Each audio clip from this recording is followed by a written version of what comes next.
دوه ښه او تازه خبرونه. سلام، ستړي مشئ، زموږ ژوند میډیا چینل ته پخیر راغلی. د پاکستانی پارلمان رئیس روانه اونۍ کابل ته راځي. د افغانستان لپاره د پاکستان ځانګړی استازی محمد صادق ویلي چې دغه هیواد د پارلمان رئیس به د راتلونکي پنجشنبې په ورځ په یوې 3 ورځني سفر کابل ته راشي.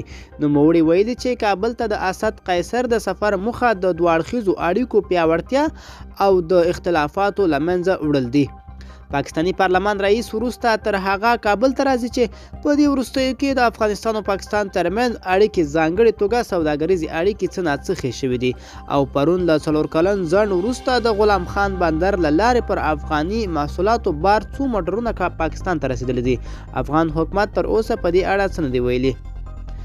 د اوبو د تنظیم ملي اداره په 21 ولایتونو کې د اوبو د 44 بندونو جوړولو چارې پیلېږي.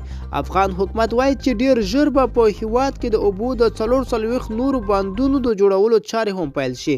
د افغانستان د اوبو د تنظیم ملي اداره په تازه څرګندونو کې ویلي چې د هیواد په 21 ولایتونو کې د اوبو د لا ښه مدیریت او تنظیم لپاره د 44 نورو بندونو د جوړولو پلان لري.